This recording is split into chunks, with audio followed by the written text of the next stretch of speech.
Hi, welcome to Fishing, Hunting and Living Off-Grid. My name's Clary. This is my off-grid solar system. The battery bank, 1500 amp hour, 48 volt, 24 cells at 2 volt each, hooked up in series, starting at 1 to 2, ending up in 24, so they're all coupling from top, dual poled. They weigh 2.2 tonne. I brought them in through the door on a forklift. The door is 1400 wide for the forklift to fit in. Loaded them all up. They're a very low maintenance battery. They've been here 6 years now, haven't touched them. As you can see, haven't even wiped the dust off them. Made the cables myself, bought a crimping tool, crimped them all up. Heat shrink goes up into the fuse, and then the fuse goes through into the inverter. Right here we have my Sunny Island. It's a 6 kilowatt inverter. Will peak out to 8 kilowatt. This has been here a year before the batteries. The new models have the controller unit here mounted inside for more waterproof, because these are built to be installed on the outside of houses. But I've built the bunker because we're in the rainforest, so keep all the mud wasps and all the vermin out. The controller here is putting all the brains of the system in behind it. It has a SIM card that goes in here. The SIM card you can remove, put it in your laptop and read through all your data. It just holds all the data, what you've been charging, but just amazing amount that I can store. Okay, here we have the inverter controller. This is the brains behind the inverter. What you can do with this is pretty amazing. It will manage the batteries. So it tells the inverter how much charge the batteries want, what they need. When you first set it up, you tell the inverter what sort of batteries you got, how big they are, whether they're new or second hand, and then you can put in, and then it'll automatically charge accordingly to what those batteries want. So they'll take more than 6 kilowatt, but that's all this controller can put in, so it puts in 6 kilowatt when the sun's right up. You can also set for the generator. So when you set the generator up, same thing, you tell the system what size generator you got and how much power you want to draw from the generator. The start up time, warm up time, the cool down time. So to warm the generator up before it starts loading on the system. Cool the generator down before it just shuts it off. It will also, you can put a timer on the generator. So say it's 5 o'clock in the morning, and the system says the batteries are low. You can say no, you can wait another couple of hours, the sun's going to come up, and I'll wait till the solar panels take over. So if you set it say for 5 o'clock, the generator won't start after that time, it'll wait for the sun to start the solar panels. I don't have a set for that, I just have a set when it wants a generator, it'll just turn on. This is the generator side of the switch. When the generator is running, that'll come on. I'll start the generator up now and give you a little demo on how it works. Right there, you just push the green button.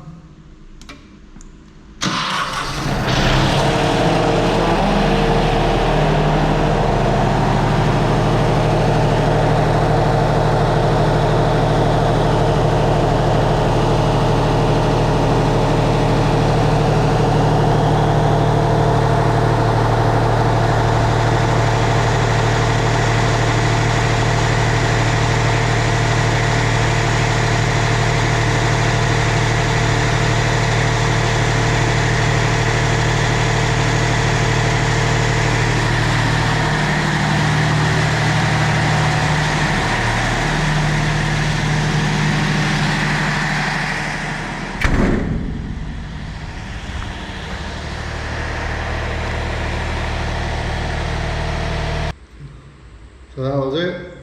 So the inverter's only asking for 3 kilowatt max. So you see that's why the generator only went up to 3 kilowatt here. The sun's out now, so it's pushing around the 3 kilowatt. So the battery's 75%, so obviously they're not going to asking for a full charge. So I'm just going to trickle it in over the day. Just all the different settings. State of charge 79%. Voltage 40, 50, 54. So there's no power coming out of the inverter because the sunny boys are sending the power to the house, not the inverter. So the inverter is just sending power to the batteries.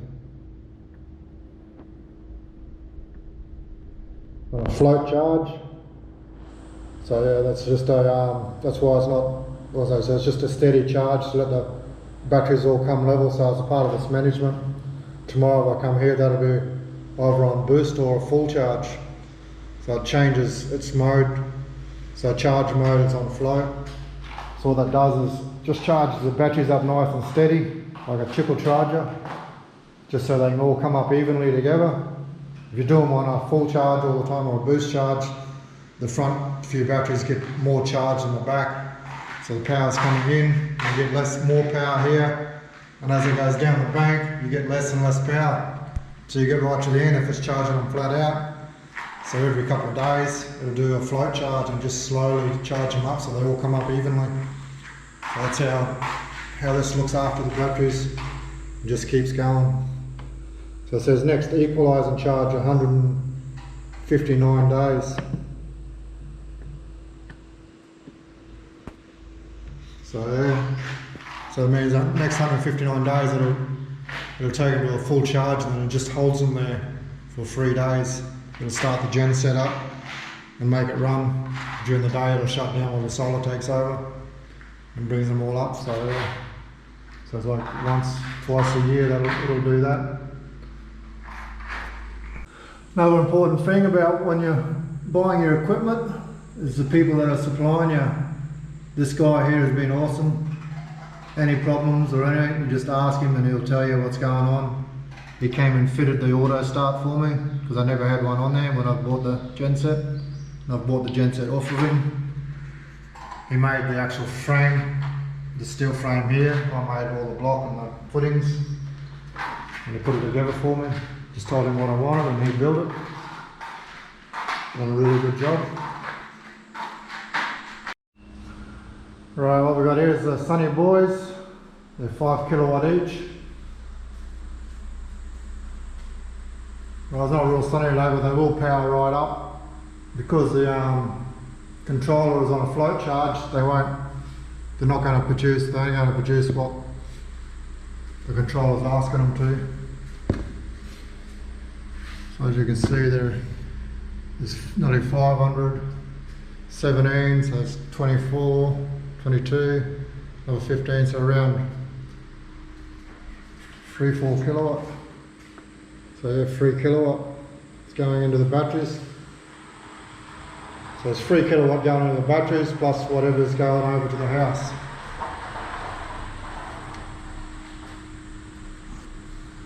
They're a dual strand controller, so there's 2 banks of panels. You got one on the left and one on the right. You'll see them change over from panel to panel. So 331 volts on that panel.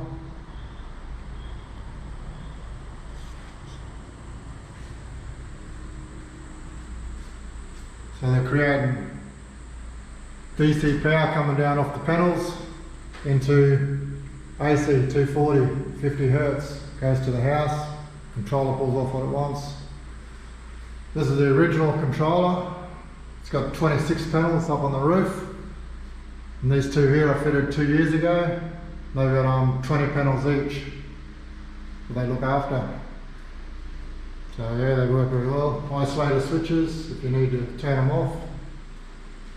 More isolate switch. It's all pretty simple, straightforward wiring.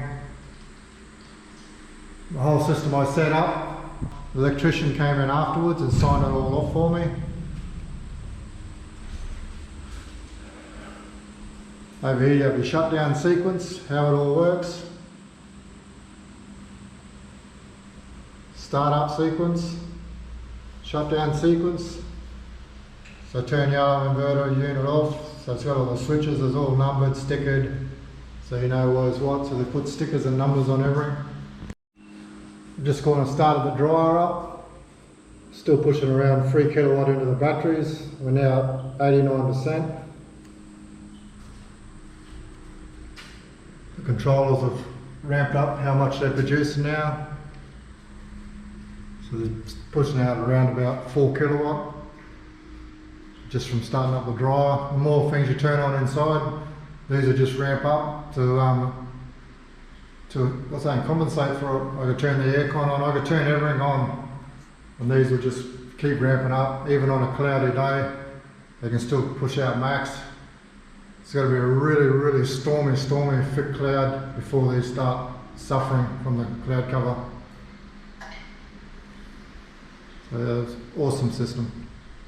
There's the power out in the shed. I've got a 15 and a 10 amp. I run the welder off of 15. I can weld with just solar, or I can turn the generator on and weld with the generator at night time. But during the day, I just weld off the solder, no worries at all. About 200 amp welder, pushes it easy, a MIG, just weld all day, non-stop. Okay, here we have the gen set. As you can see, it's mounted on a block. They're mounted on some footings, so it's up off the ground. You can get in underneath, service, easy to get to. You put your bucket here, catch the oil when you do the oil change. Have a Sanford gen set, made in Melbourne. Kubota generator, it's a 3-cylinder 1500 RPM motor, diesel. Chews around 1 litre an hour at full capacity when it's working hard. Connected to a stainless steel 75 litre tank. That tank lasts for 3 days if that generator's going flat out. But the generator's never going flat out for 3 days, so the tank lasts a lot longer.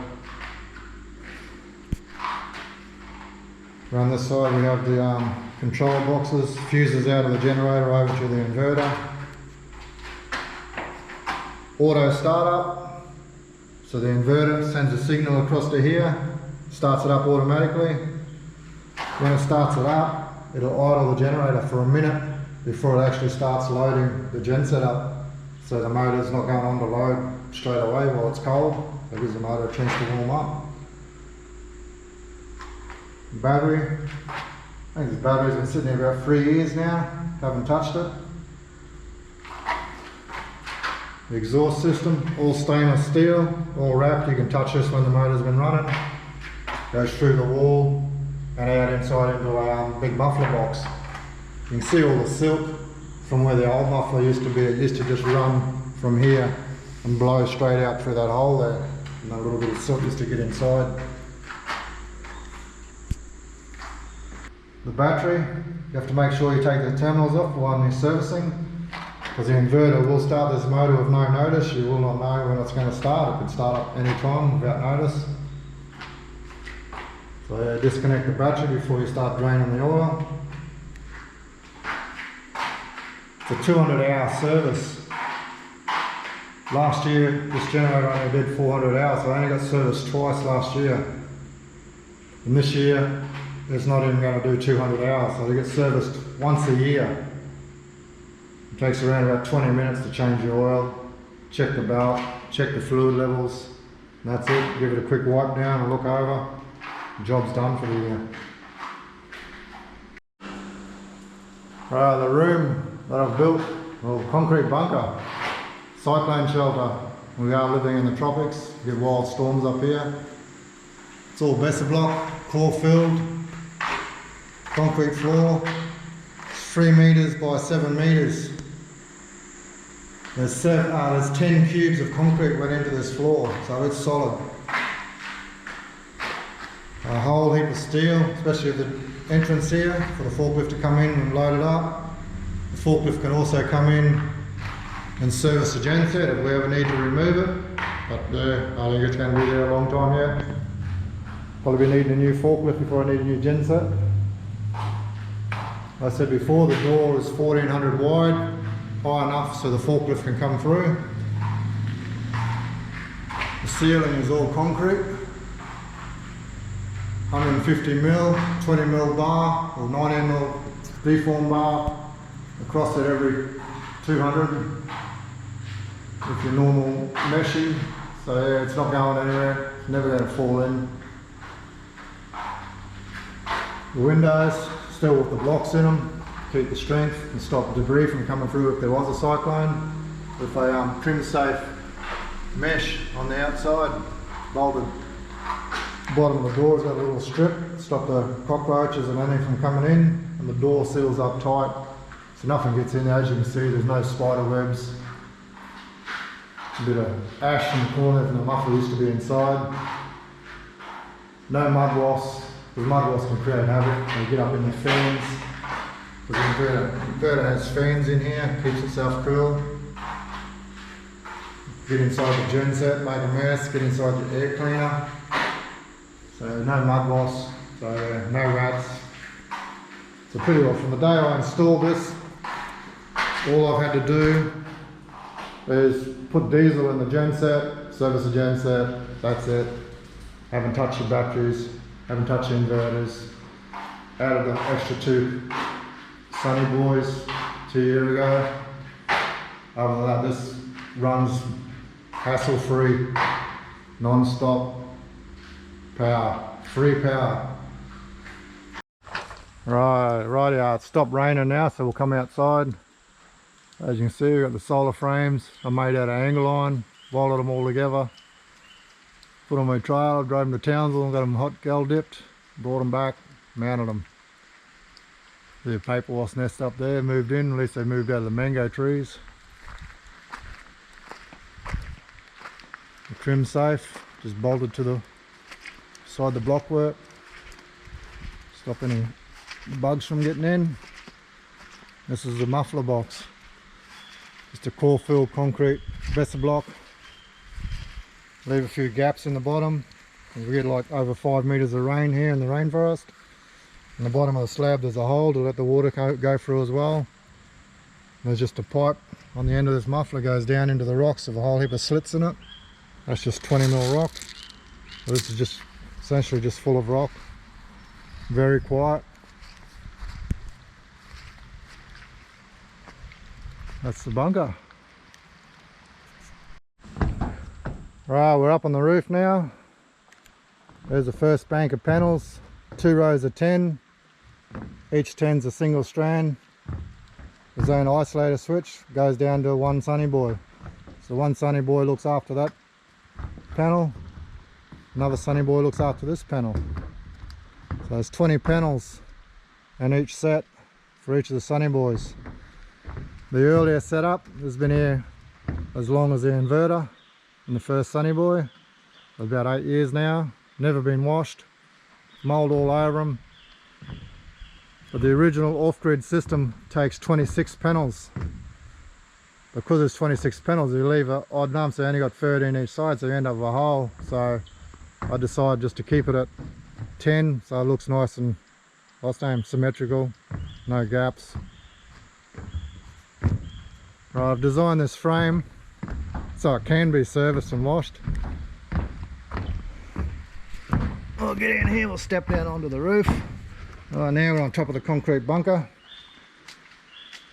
These are all just single 12mm Dynabolt.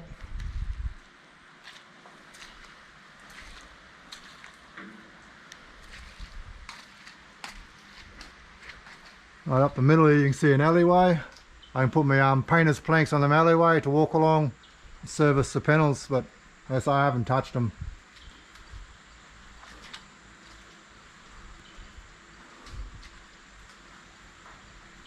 And that's the solar system. Over on the roof here a bit further. Because we've got no phone line in here, we have a satellite internet. So that gives us our internet phone if we want to hook up a phone. We just use mobile phones. Give you a quick view of the yard. Got some bees, mango trees, pawpaws, mulberries. We've got the creek down there. We've got the creek down there. We've got a road, the bridge over there in the corner of the creek. Another creek here, little ferry creek where the rock wall is. The house, the dog kennel, and pumpkin patch out the front in the front garden.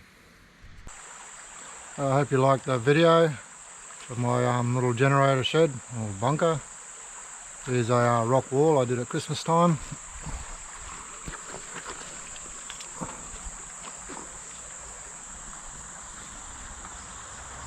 It is now May. I've been here 5 months or 4 months, beginning of May.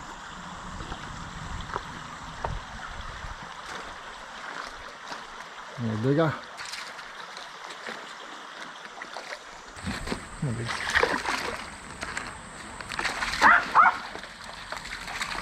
Here's my swimming hole. Still a little bit murky from the rain last night. Concrete steps I made a couple of years ago. The house, the rock wall. We're going to continue the rock wall on later on in the year when it dries up. If you'd like to see how that's done, hit the subscribe button and the notification button. Thanks for watching.